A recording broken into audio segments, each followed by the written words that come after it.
ကျမကိုမွေးဖွားလာတဲ့အချိန်မှာရုပ်ရည်ကအဖွားကိုတယောက်လိုဖိနေခဲ့တာပါကျမရဲ့ထူးဆန်းတဲ့ရုပ်သွင်းကြောင့်ပဲမိသားစုကကျမကိုပင်လယ်ကမ်းခြေမှာဆွန့်ပစ်ခဲ့ကြတယ်ကံကောင်းစွာနဲ့ပဲစိတ်ထားကောင်းတဲ့အမျိုးသမီးတယောက်ကကျမကိုမွေးစားခဲ့ပါတယ်ဒါပေမဲ့ပတ်ဝန်းကျင်ကလူတွေကတော့ကျမကိုမိစ္ဆာတကောင်လိုဆက်ဆံခဲ့ကြသလိုကျမကိုမွေးစားခဲ့တဲ့အမေကိုတောင်နှိမ်ချဆက်ဆံခဲ့ကြတယ်ကျမအသက်9နှစ်အရွယ်ရောက်တော့ကျောင်းမှာနေ့တိုင်းအတန်းဖော်ရီရဲ့လောင်ပြောင်မှုကိုခံခဲ့ရတယ်ဒါပေမဲ့ကောင်လေးတယောက်ကတော့ကျမဘက်ကနေမမမတ်ကာခွေပေးခဲ့တယ်သူကကျမကိုသူ့အဖေစီခေါ်သွားဖို့ပြောခဲ့တယ်ဘာလို့လဲဆိုတော့သူ့အဖေကဆရာဝန်တယောက်လေဆရာဝန်ကြီးကကျမကိုတေးသေးချာချာစစ်ဆေးပြီးတဲ့နောက်မှာကျမမှာမွေးရပါယောဂဝင်အများကြီးရှိနေပြီးခန္ဓာကိုယ်ရဲ့လှုပ်ဆောင်ချက်တွေကအသက်80အရွယ်အဖွားကိုတယောက်လိုဖြစ်နေတယ်ဆိုတာတွေ့လိုက်ရတယ်ကျမအသက်10နှစ်ထက်ပိုမရှိနိုင်ဘူးလူတော်သူကပြောခဲ့တယ်အဲ့ဒီအချိန်မှာကျမအမိကကျမကိုလာခေါ်ပေးမယ်ကောင်လေးကသမင်းအတူစားဖို့ဖိတ်ခဲ့တယ်ဒါပေမဲ့သူ့အမေကတော့ကျမတို့ကိုလုံးဝမကြိုဆိုခဲ့ပါဘူးအိမ်ပလန်ရောက်တော့ကျမအရန်ဝတ်နေမိတယ်သူ့အမေကကျမကိုမကြိုက်တော့ကျမရဲ့တူးထဲသို့တငယ်ချင်းလေးနဲ့ဝေးထွက်ရမှာကိုကြောက်နေမိတာပေါ့အမေကတော့ကျမကိုအကောင်းဆုံးနှက်တင်ပေးခဲ့ပါတယ်လူတိုင်းကကျမ10နှစ်ထက်ပိုမရှိနိုင်ဘူးလို့ထင်ထားကြပေမဲ့တကယ်တမ်းကျတော့ကျမကကနစ်ထက်ကနစ်ပိုပြီးငယ်ရွယ်နှုတ်ပြလာခဲ့ပါတယ်အဲ့ဒီကောင်လေးနဲ့လည်းအရန်ခင်တဲ့တငယ်ချင်းတွေဖြစ်လာခဲ့ကြတာပေါ့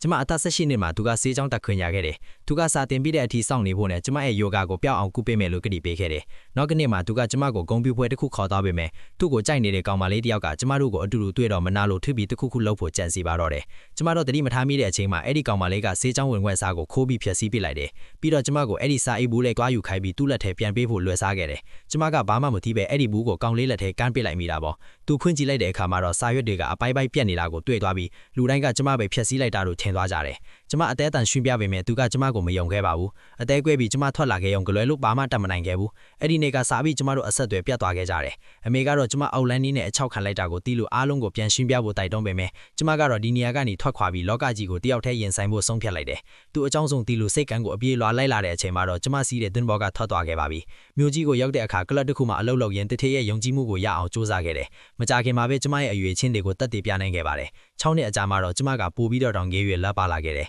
ဒီနေ့မှာတထေးကကျမကိုအရေးကြီးရဲ့တာဝန်တစ်ခုပေးပြီးသူ့ရဲ့ဇာတိမြို့မှာ CEO အဖြစ်သွားလုပ်ဖို့ပြောခဲ့တယ်တစ်ဖက်မှာလည်းကောင်လေးကကျမအမေစီကိုခဏလာလဲတက်ပေမဲ့ကျမတရင်ကိုတော့ဘာမှမကြားခဲ့ရဘူးသူ့မွေးနေ့ပွဲကိုကျမအမေကိုလည်းဖိတ်ထားတာပေါ့ဟိုမနာလို့တဲ့ကောင်မလေးကသူ့ကိုချစ်ခွင့်တောင်းပေမဲ့သူကငင်းလွတ်လိုက်တယ်အဲ့ဒီအချိန်မှာပဲကျမအခန်းထဲကိုလမ်းလျှောက်ဝင်သွားလိုက်တဲ့အခါမှာလူတိုင်းအံ့ဩမင်းတတ်သွားကြတယ်ကျမရဲ့လှပလွန်းတဲ့ရုပ်ရည်ကြောင့်ဘယ်သူမှစကားတောင်မပြောနိုင်ကြဘူးသူကကျမကိုအကြာကြီးစိုက်ကြည့်နေပေမဲ့ကျမမှန်းတော့လုံးဝမမှတ်မိခဲ့ပါဘူး